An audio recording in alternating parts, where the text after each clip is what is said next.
BCom semester 3 અર્થશાસ્ત્ર પ્રકરણ number 2। તો વિદ્યાર્થી મિત્રો, આપણે તમારા અર્થશાસ્ત્રમાં પહેલું પ્રકરણ જે છે એ પૂરું કરી ચૂક્યા છીએ। એના વિડીયો લેક્ચર્સ યુટ્યુબ પર અવેલેબલ છે, તમે જોઈ લેજો। અને હવે આપણે અર્થશાસ્ત્રમાં આગળ વધીશું અને આપણે શરૂઆત કરવા જઈ રહ્યા છીએ તમારું પ્રકરણ નંબર 2, રાષ્ટ્રીય આવક। તો વિદ્યાર્થી મિત્રો, આપણે એમાં ઘણા બધા મુદ્દા અને ખૂબ જ અગત્યનું ચેપ્ટર છે કે જે સમજવાનું છે। આ ચેપ્ટરમાં રાષ્ટ્રીય આવકનો ખ્યાલ, રાષ્ટ્રીય આવક માપવાની પદ્ધતિઓ, જેમાં ઉત્પાદન પદ્ધતિ, આવક પદ્ધતિ, ખર્ચ પદ્ધતિ, ભારતમાં આયોજન કાળ દરમિયાન રાષ્ટ્રીય આવકના વલણો, રાષ્ટ્રીય આવકની ધીમી વૃદ્ધિના કારણો, રાષ્ટ્રીય આવક વધારવા અંગેના સૂચનો, તો આ બધી વસ્તુઓ છે જે આપણે સમજવાની છે અને ડિસ્કસ પણ કરીશું બહુ શાંતિથી અને સારી રીતે। તો વિદ્યાર્થી મિત્રો, રાષ્ટ્રીય આવક જે છે ખૂબ જ અગત્યની વસ્તુ છે જે જાણવી ખૂબ જરૂરી હોય છે।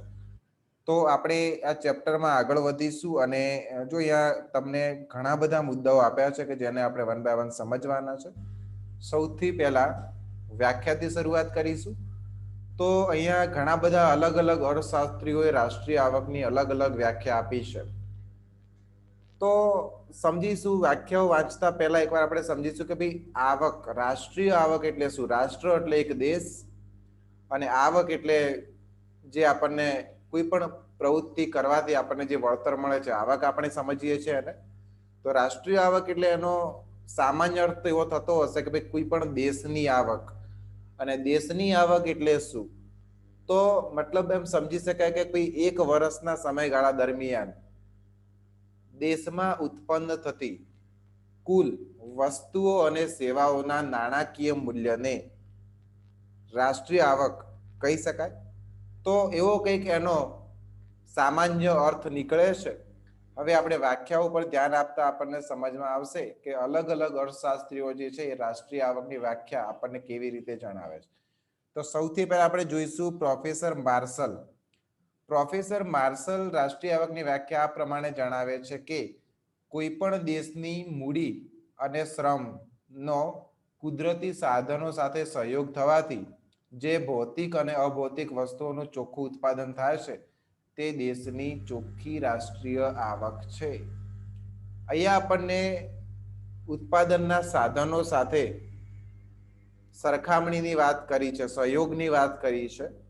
મતલબ કે કોઈ પણ દેશની મૂડી અને શ્રમ, મૂડી એટલે મની હોય, મશીન હોય, મતલબ કે માનવ સર્જિત વસ્તુઓ હોય અથવા માનવ પોતે એઝ અ શ્રમ, એ કુદરતી સાધનો સાથે, મતલબ કે કુદરતી સાધનો જમીન છે, પાણી છે, હવા છે, તો આ જે સંસાધનો છે એ સંયોજાઈને જે ભૌતિક અથવા અભૌતિક વસ્તુઓનું ચોખ્ખું ઉત્પાદન થાય છે, જે ઉત્પાદન કરે છે, કોઈ પણ વસ્તુઓ કે સેવાઓનું ઉત્પાદન કરે છે, તેને દેશની ચોખ્ખી રાષ્ટ્રીય આવક કહેવાય છે। હવે આને આપણે શાંતિથી સમજીએ તો આ વાક્યમાં આપણને કઈ વસ્તુ ધ્યાનમાં લેવાનું કીધું છે? પ્રોફેસર માર્શલે આ વ્યાખ્યામાં ચીજ વસ્તુઓ અને સેવાઓના ચોખ્ખા ઉત્પાદન પર ભાર મૂક્યો છે। આમ આ વ્યાખ્યા ઉત્પાદન લક્ષી છે। આ વ્યાખ્યા મુજબ, હવે આપણે આગળ જોઈએ, આ વ્યાખ્યા મુજબ રાષ્ટ્રીય આવકની ગણતરી કરતી વખતે માત્ર તૈયાર એટલે કે છેવટની વસ્તુઓના ઉત્પાદનને જ ગણતરીમાં લેવામાં આવે છે। કાચો માલ તેમજ અર્ધ તૈયાર માલની ગણતરી કરવી જોઈએ નહીં। એવી વસ્તુ કે જેનો ડાયરેક્ટ ઉપયોગ શક્ય હોય, જેને આપણે ડાયરેક્ટ વાપરી શકતા હોઈએ, એટલે કે તૈયાર ઉત્પાદિત માલ હોય એવી જ વસ્તુઓને ગણતરી કરવાનું કીધું છે આ વ્યાખ્યામાં। બીજી કઈ વસ્તુનું ધ્યાન આપવાનું કીધું છે? તો રાષ્ટ્રીય આવક ઉત્પન્ન કરતી વખતે ઉત્પાદનના સાધનોને જે ઘસારો પડે છે તેનું ઘસારા ખર્ચ રાષ્ટ્રીય આવકમાંથી બાદ કરવું જોઈએ, તો જ ચોખ્ખી રાષ્ટ્રીય આવક મળશે। તો કહેવાનો મતલબ એ છે કે દેશમાં જે કુલ ભૌતિક કે અભૌતિક વસ્તુઓનું ઉત્પાદન થયું છે, તૈયાર માલ જે છે, એમાંથી ઉત્પાદન કરતી વખતે જે સાધનોનો ઉપયોગ કર્યો છે એ સાધનોને ઘસારો પડશે। તો એ ઘસારા ખર્ચ છે એને બાદ કરીને પછી જે આવક વધે છે એને જ અહીંયા આપણને ચોખ્ખી રાષ્ટ્રીય આવક કહેવાય એવું પ્રોફેસર માર્શલે સમજાવ્યું છે। હવે આપણે આગળ જોવા જઈએ તો પ્રોફેસર પીગુ રાષ્ટ્રીય આવકની વ્યાખ્યા આ મુજબ આપે છે કે ભાઈ વિદેશી આવક સહિતની, ફરીથી આપણે એકવાર વાંચીશું, વિદેશી આવક સહિતની સમાજની કુલ આવક કે જે નાણાંની મદદ વડે સરળતાથી માપી શકાય તે રાષ્ટ્રીય આવક છે. મતલબ કે સમાજની, મતલબ કે આપણા દેશમાં તમામ જે લોકો છે એમની કુલ આવક તથા વિદેશી આવક, મતલબ કે વિદેશમાંથી જનરેટ થતી જે આવક છે એ તમામના જે નાણાકીય મૂલ્ય છે એને રાષ્ટ્રીય આવક કહેવાય છે, એવું પીગુ કહે છે. તો પ્રોફેસર પીગુ ની વ્યાખ્યાને આપણે જો ડિટેલમાં સમજવા જઈએ તો આપણે અહીંયા લખીને આપ્યું છે કે ભાઈ પ્રોફેસર પીગુએ રાષ્ટ્રીય આવકની નાણાલક્ષી વ્યાખ્યા આપી છે. આ વ્યાખ્યા મુજબ રાષ્ટ્રીય આવકની ગણતરી કરતી વખતે નીચેની બાબતોને ધ્યાનમાં લેવી જોઈએ. શું કીધું છે જોઈએ, અહીંયા પોઈન્ટ આપણને 5 થી 6 આપ્યા છે. જે વસ્તુઓ અને સેવાઓનો વિનિમય નાણાં દ્વારા થતો હોય તેમનો જ સમાવેશ રાષ્ટ્રીય આવકમાં કરવો જોઈએ. કે ભાઈ જે વસ્તુ અને સેવાઓનો વિનિમય નાણાકીય સ્વરૂપમાં થતો હોય, મતલબ કે એવી કોઈ વસ્તુ હોય કે જેનો વિનિમય નાણાંના સ્વરૂપમાં ના થતો હોય તો એનો સમાવેશ રાષ્ટ્રીય આવકમાં થશે નહીં. પછી જે વસ્તુ અને સેવાઓનો વિનિમય નાણાં દ્વારા થતો નથી તેમનો રાષ્ટ્રીય આવકમાં એને આપણે સમાવેશ કરીશું નહીં. દાખલા તરીકે ઘર આંગણે ઉગાડેલી શાકભાજી, ખેડૂતે સ્વ વપરાશ માટે રાખેલું અનાજ, શિક્ષકે તેના બાળકોને વિના મૂલ્યે આપેલું શિક્ષણ, મતલબ કે એવી દરેક પ્રવૃત્તિ કે જે બિન આર્થિક છે, મતલબ કે જેના દ્વારા આવકનું સર્જન થતું નથી, એવી કોઈ વસ્તુના ઉત્પાદનને આપણે રાષ્ટ્રીય આવકમાં સમાવેશ નહીં કરીએ એવું પ્રોફેસર પીગુ કહે છે. જે આવકો માત્ર હસ્તાંતરણ સ્વરૂપની છે જેમ તેમનો પણ રાષ્ટ્રીય આવકમાં સમાવેશ થતો નથી. દાખલા તરીકે નિવૃત્ત કર્મચારીને અપાતું નિવૃત્તિ વેતન, મતલબ કે જે નિવૃત્ત કર્મચારી છે એ કોઈ કામ કરતો નથી એટલે એનો શ્રમમાં એનો સમાવેશ નહીં થાય, તેમ છતાં એને જે નિવૃત્તિ વેતન આપવામાં આવે છે તો એ આવકને પણ રાષ્ટ્રીય આવકમાં કોઈ ગણતરી કરવામાં આવતી નથી. પછી વિદેશમાંથી જે ચોખ્ખી કમાણી એટલે કે આવક થાય તેનો સમાવેશ રાષ્ટ્રીય આવકમાં કરવો જોઈએ. અને ઉત્પાદનના સાધનોનો ઘસારા ખર્ચ ચોખ્ખી આવક મેળવવા માટે બાદ કરવું જોઈએ. તો જેવી રીતે આપણને પ્રોફેસર માર્શલે કીધું હતું કે ભાઈ ચોખ્ખી આવક મેળવવા માટે ઉત્પાદન સમયે જે ઘસારો લાગ્યો હોય એ ઘસારા ખર્ચ બાદ કરવો જોઈએ તો એનાથી આપણને રાષ્ટ્રીય આવક મળશે.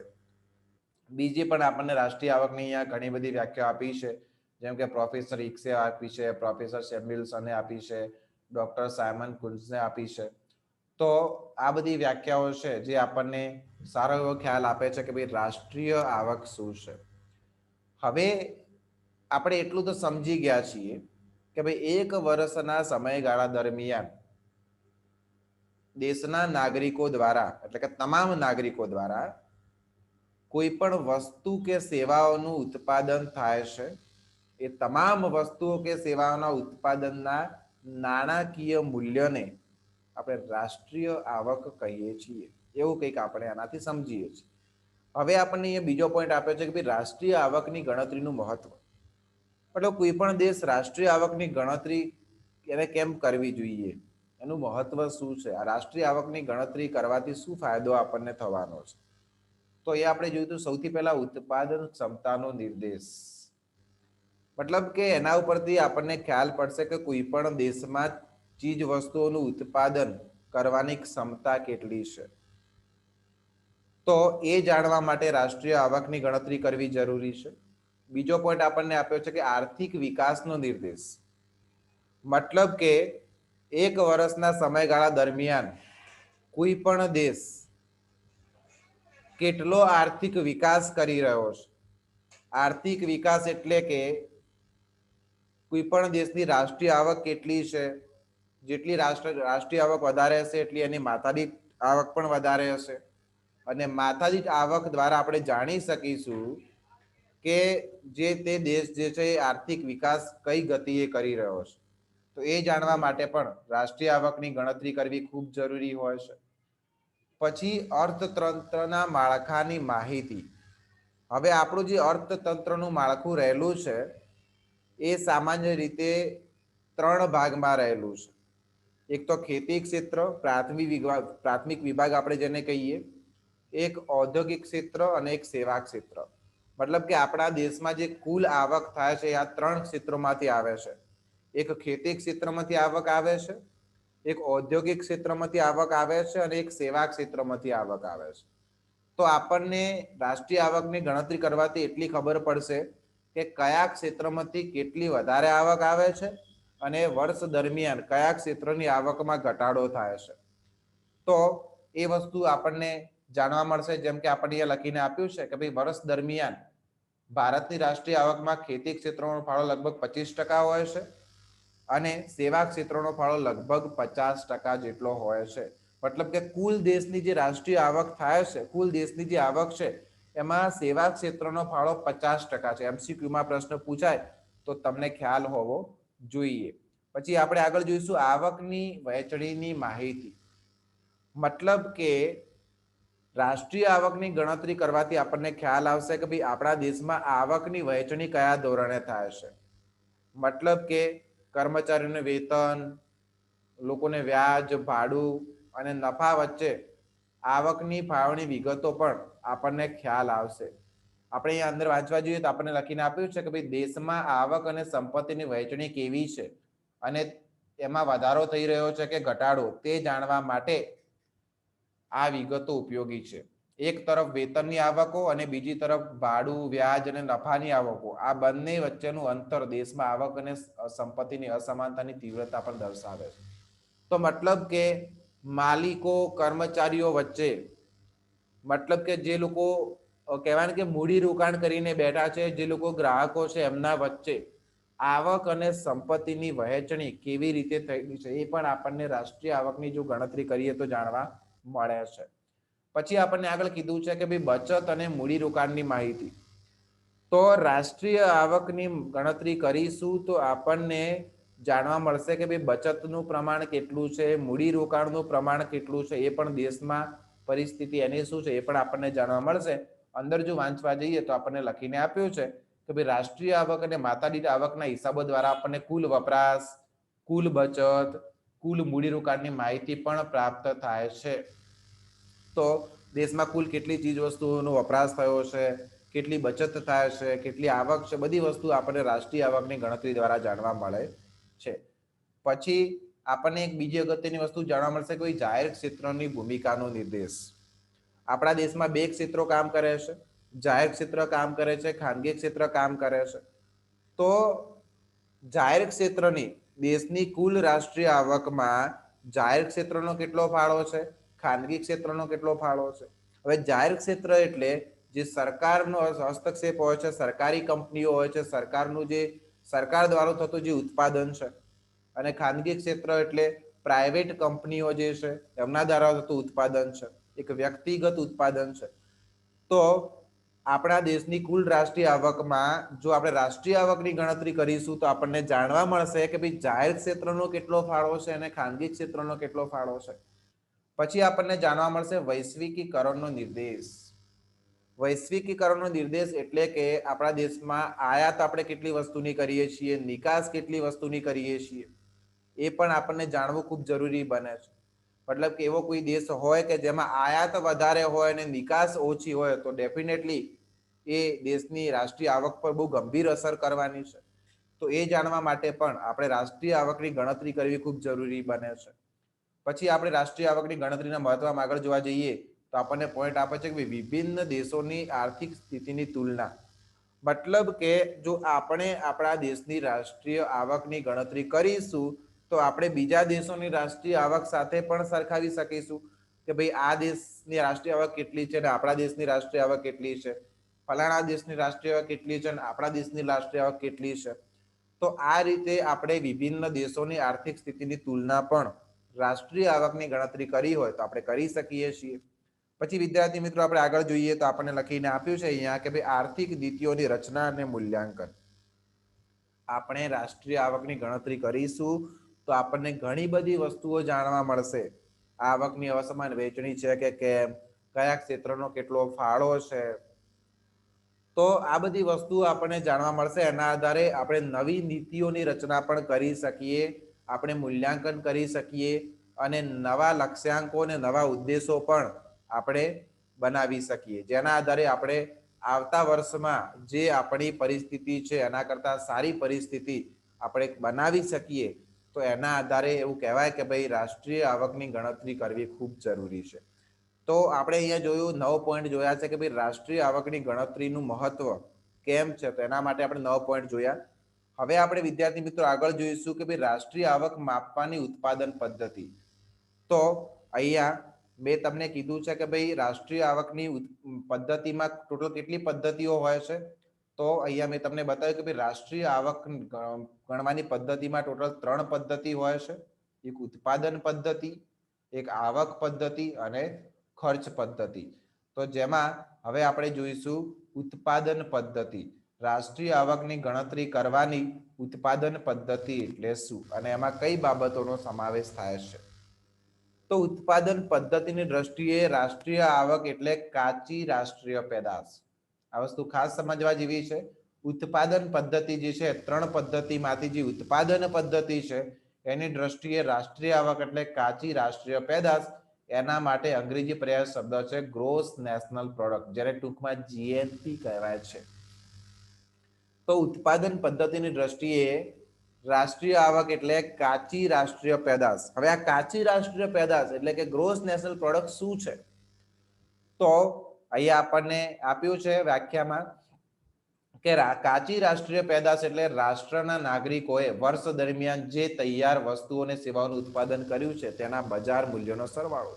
તો આ ચેપ્ટરની શરૂઆતમાં જ મેં તમને વ્યાખ્યા આપી હતી કે ભાઈ એક વર્ષના સમયગાળા દરમિયાન દેશના નાગરિકો દ્વારા તમામ મતલબ કે કુલ જે ચીજ વસ્તુઓનું ઉત્પાદન કરવામાં આવે છે તેનું નાણાકીય મૂલ્ય એટલે રાષ્ટ્રીય આવક, અને જેને ઉત્પાદન પદ્ધતિ મુજબ આપણે શું કહીએ છીએ, કાચી રાષ્ટ્રીય પેદાશ. કાચી રાષ્ટ્રીય પેદાશ એટલે શું, તો ફરીથી કરું વાંચીશ. કાચી રાષ્ટ્રીય પેદાશ એટલે રાષ્ટ્રના નાગરિકોએ વર્ષ દરમિયાન જે તૈયાર વસ્તુઓ અને સેવાઓનું ઉત્પાદન કર્યું છે તેના બજાર મૂલ્યનો સરવાળો. હવે આપણે જોઈશું આગળ કે આ વ્યાખ્યાના સૂચિતાર્થો આ પ્રમાણે છે. સૌથી પહેલા નાણાકીય માપ હોવું જોઈએ. મતલબ કે વર્ષ દરમિયાન અલગ અલગ વસ્તુઓનું ઉત્પાદન થયું હશે. ઘઉંનું ઉત્પાદન થયું હશે, દૂધનું ઉત્પાદન થયું હશે, કાપડનું ઉત્પાદન થયું હશે. તો અલગ અલગ વસ્તુઓનું ઉત્પાદન થયું હશે. હવે અલગ અલગ વસ્તુના ઉત્પાદનમાં એમનું અલગ અલગ એકમ પણ હશે. મતલબ કે દૂધ છે તો લીટરમાં મપાયેલું હશે, ઘઉં છે તો કિલોગ્રામમાં મપાયેલા હશે, કાપડ હશે તો મીટરમાં મપાયેલું હશે. તો અલગ અલગ વસ્તુઓનું ઉત્પાદન અલગ અલગ એકમમાં મપાયેલું હોય છે. એટલે આપણી પાસે શું હોવું જોઈએ, દરેકનું નાણાકીય મૂલ્ય હોવું જોઈએ. હવે અહીંયા આપણને એક ઉદાહરણ પણ આપ્યું છે કે દાખલા તરીકે કોઈ એક દેશમાં વર્ષ દરમિયાન ઘઉંનું 100 લીટર દૂધનું 100 લીટર ઉત્પાદન થાય છે, ઘઉંનું 200 કિલોગ્રામ ઉત્પાદન થાય છે, કાપડનું 300 મીટર ઉત્પાદન થાય છે, સ્કૂટરનું 20 એકમ ઉત્પાદન એટલે કે 20 સ્કૂટર બને છે તેનું એટલું ઉત્પાદન થાય છે.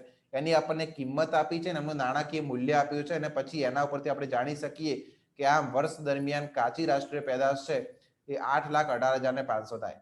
તો આ રીતે દેશમાં પણ આ રીતે જે રાષ્ટ્ર ઉત્પાદન પદ્ધતિથી મતલબ કે જેટલા પણ એકમોનું ઉત્પાદન થાય છે તેવી રીતે ઉત્પાદન પદ્ધતિથી જે રાષ્ટ્રીય આવક આપણે માપતા હોઈએ તો દરેકનું નાણાકીય મૂલ્ય આપણી પાસે હોવું જોઈએ. પછી વિદ્યાર્થી મિત્રો આપણે આગળ જોઈએ તો વર્ષ પૂરતી માહિતી હોવી જોઈએ. મતલબ એક વર્ષની માહિતી હોવી જોઈએ. પછી આપણે આગળના વર્ષની માહિતીને પણ આપણે આમાં સામેલ કરીશું. એટલે કે ગયા વર્ષે આપણો એટલે રાષ્ટ્રીય આવક હતી તો એને આ વર્ષે પણ આપણે એડ કરીશું તો એ આપણને યોગ્ય રાષ્ટ્રીય આવકનો આંકડો મળશે નહીં. એટલે આપણે ચોક્કસ એક 12 મહિનાનો સમયગાળો જ લેવો પડે, એક વર્ષનો સમયગાળો જ લેવો પડે, અને એક વર્ષના સમયગાળા દરમિયાન જે ચીજ વસ્તુનું ઉત્પાદન થયું છે એને જ ધ્યાનમાં લેવું પડે. ગયા વર્ષે કોઈ ચીજ વસ્તુનું ઉત્પાદન કર્યું એને ધ્યાનમાં લેવાશે નહીં. એટલે એક વર્ષ પૂરતી જ માહિતી હોવી જોઈએ. પછી આપણને ત્રીજો પોઈન્ટ આપ્યો છે ઉત્પાદન પદ્ધતિમાં કે માત્ર તૈયાર વસ્તુઓ અને સેવાઓ જ હોવી જોઈએ. મતલબ કે કાચો માલ પડ્યો છે, હજુ વસ્તુઓ બનાવવાની બાકી છે તો એને એ વસ્તુ આપણે ગણીશું નહીં. ફક્ત ને ફક્ત તૈયાર વસ્તુઓ અને સેવાઓ જ હોવી જોઈએ. મતલબ કે એવી વસ્તુઓ કે જેનો આપણે ડાયરેક્ટ ઉપયોગ કરી શકીએ. મતલબ કે કોઈ બિસ્કિટ બનાવવાવાળી કંપની છે એને ઘઉં ખરીદીને પડ્યા રાખ્યા છે તો એને આપણે રાષ્ટ્રીય ઉત્પાદનમાં રાષ્ટ્રીય આવકમાં એની ગણતરીમાં આપણે લઈશું નહીં. પરંતુ એકવાર એ બિસ્કિટ બનાવી જશે તો જેટલા મૂલ્યના બિસ્કિટ બની ગયા છે એને આપણે રાષ્ટ્રીય આવકમાં ગણતરી કરીશું. એટલે કે તૈયાર વસ્તુઓ અને સેવાઓ હોવી જોઈએ. પછી આપણે જોઈશું માત્ર નાગરિકોએ કરેલું ઉત્પાદન હોવું જોઈએ. મતલબ કે દેશના જે સિટીઝન છે, દેશના જે નાગરિક છે, એમના દ્વારા જ ચીજ વસ્તુઓનું ઉત્પાદન થવું જોઈએ. મતલબ કે બીજા દેશના નાગરિક હોય આપણા દેશમાં આવીને કોઈ વસ્તુનું ઉત્પાદન કરીને પૈસા કમાય તો એનો આપણે રાષ્ટ્રીય આવકમાં કોઈ જ પ્રકારનો ઉલ્લેખ કરીશું નહીં. આપણા દેશના નાગરિકો જ હોવા જોઈએ. પછી આપણે આગળ જોઈશું ઘસારા ખર્ચની ઉપેક્ષા. મતલબ કે આ રાષ્ટ્રીય પેદાશને કાચી ગ્રોસ કહેવામાં આવે છે.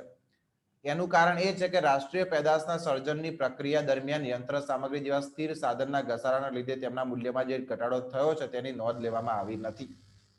તો જે રીતે આપણે વ્યાખ્યાઓમાં પણ જોયું હતું કે ભાઈ ચોખ્ખી રાષ્ટ્રીય પેદાશ એટલે શું? એટલે કે તમે જે કાંઈ પણ ચીજ વસ્તુનું ઉત્પાદન કરો છો એના માટે તમારે ઘણા બધા જે સંસાધનો છે એનો ઉપયોગ કરવો પડશે, સાધનોનો ઉપયોગ કરવો પડશે, જમીનનો ઉપયોગ કરવો પડશે, પાણીનો ઉપયોગ કરવો પડશે, મશીનરીનો ઉપયોગ કરવો પડશે. તો આ બધા તમે યંત્રો અને સાધન સામગ્રી સંસાધનોનો ઉપયોગ કરો છો અને ઘસારો તો પહોંચશે કેમ કે તમે એનો ઉપયોગ કરીને ઉત્પાદન કરો છો. તો હવે તમે જો એ ઘસારા ખર્ચ બાદ નહીં કરો તો એ કાચી પેદાશ કહેવાશે. અને એકવાર તમે જે કુલ આવક છે એમાંથી ઘસારા ખર્ચને બાદ કરી દેશો તો પછી તમને જે આંકડો મળે છે એ ચોખ્ખી આવક કહેવાશે. પરંતુ ઉત્પાદન પદ્ધતિમાં ઘસારા ખર્ચને બાદ કરવામાં આવતો નથી, એટલે એની ઉપેક્ષા કરવામાં આવે છે. તો એ વસ્તુ પણ તમારી ઉત્પાદન પદ્ધતિમાં ધ્યાનમાં રાખવાની છે. હવે વિદ્યાર્થી મિત્રો આપણે આગળ અને આજના લેક્ચરનો છેલ્લો પોઈન્ટ જોવા જઈ રહ્યા છીએ કે ભાઈ કાચી રાષ્ટ્રીય પેદાશની ગણતરી કરવામાં મુખ્યત્વે 3 પ્રશ્નો ઉપસ્થિત થાય છે. આ 3 પ્રશ્નો કયા છે? એક તો વસ્તુઓની પસંદગીનો પ્રશ્ન. મતલબ કે એવી કઈ કઈ વસ્તુઓ છે કે જેના ઉત્પાદનને આપણે રાષ્ટ્રીય આવકની ગણતરીમાં સામેલ કરીશું અને જેના ઉત્પાદનને આપણે રાષ્ટ્રીય આવકની ગણતરીમાં સામેલ નહીં કરીએ. તો ઘણા બધા દેશો એવા છે કે જે લોકો સ્વ વપરાશ માટે, ઘર વપરાશ માટે જે વસ્તુઓનું ઉત્પાદન કરે છે જેને રાષ્ટ્રીય આવકમાં ગણતરી કરતા નથી. પરંતુ ભારત જેવા દેશ એવા છે કે જે લોકો ઘર વપરાશ માટે ઉત્પન્ન કરેલી વસ્તુઓ છે એને પણ રાષ્ટ્રીય આવકની ગણતરીમાં સામેલ કરે છે. તો વસ્તુઓની પસંદગીનો પ્રશ્ન ઉભો થાય છે કે કઈ વસ્તુઓની પસંદગી કરવી રાષ્ટ્રીય આવકની ગણતરી કરતી વખતે અને કઈ વસ્તુની ના કરવી, એ પહેલો પ્રશ્ન છે. બીજા પણ કયા પ્રશ્નો ઉદ્ભવે છે? એક તો મૂલ્ય આરોપવાનો પ્રશ્ન. મતલબ કે ઘણી બધી વસ્તુઓ એવી છે કે જેનું કોઈ ચોક્કસ મૂલ્ય નથી. દાખલા તરીકે ભારત સરકાર છે આપણને જે સુખ સુવિધાઓ આપે છે જેનું કોઈ મૂલ્ય આંકી શકાતું નથી.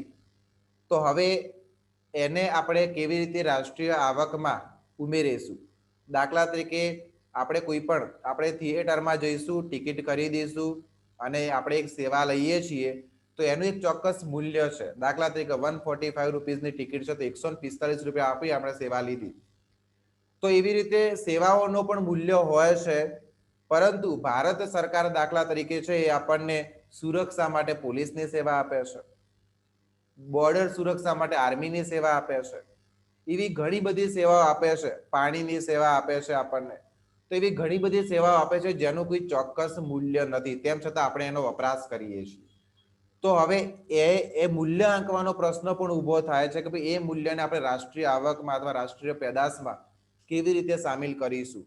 તો ભારત સરકાર કંઈક એવું કરે છે કે ભાઈ એ વસ્તુના ઉત્પાદન પાછળ ટોટલ જેટલો ખર્ચો થાય છે એ ખર્ચને રાષ્ટ્રીય પેદાશમાં ઉમેરો કરી નાખે છે. તો એ રીતે મૂલ્યાંકવાનો પણ પ્રશ્ન થતો હોય છે. ત્રીજો પ્રશ્ન એ છે કે બેવડી ગણતરી ટાળવાનો પ્રશ્ન. હવે બેવડી ગણતરી એટલે શું? તો એવું બનતું હોય છે ઘણી વાર કે એક જ ઉત્પાદનની 2 વાર ગણતરી થતી હોય છે.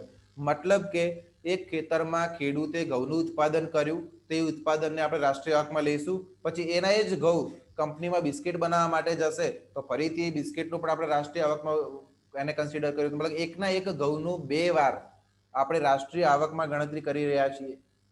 તો આ બેવડી ગણતરી ન થાય એ ટાળવાનો પણ પ્રશ્ન ઉભો થાય છે કે ભાઈ આ બેવડી ગણતરી આપણે કેવી રીતે અટકાવીશું? તો વિદ્યાર્થી મિત્રો આપણે અહીંયા બેવડી ગણતરી ટાળવાનો પ્રશ્ન છે ત્યાં સુધી આજના લેક્ચરમાં જોઈશું. અહીંયા તમને ઉદાહરણ પણ આપ્યા છે. મૂલ્ય વૃદ્ધિની પદ્ધતિ અને અંતિમ તૈયાર કે વસ્તુને ધ્યાનમાં લેવાની પદ્ધતિ જે છે એને પણ આ સબ પોઈન્ટ તરીકે તમને આપણે બેવડી ગણતરી ટાળવાના પ્રશ્નમાં આપ્યું છે. તે તમે સ્ટડી કરી શકો છો. અહીંયા તમને આપેલું જે ઉદાહરણ છે એને પણ શાંતિથી એકવાર વાંચજો જેનાથી તમે બહુ સારી રીતે સમજી શકો. તેમ છતાં હમણાં સુધી આજ બીજા ચેપ્ટરમાં તમને કોઈ પણ પ્રશ્ન રહેતો હોય અથવા કોઈ પણ મુદ્દો ના સમજાતો હોય તો તમે મારો કોન્ટેક્ટ કરી શકો છો. હું પ્રયત્ન કરીશ કે તમને જેટલું શક્ય એટલું જલ્દી જવાબ આપવું અને તમારા પ્રશ્નોનું નિરાકરણ લાવી શકું. આભાર.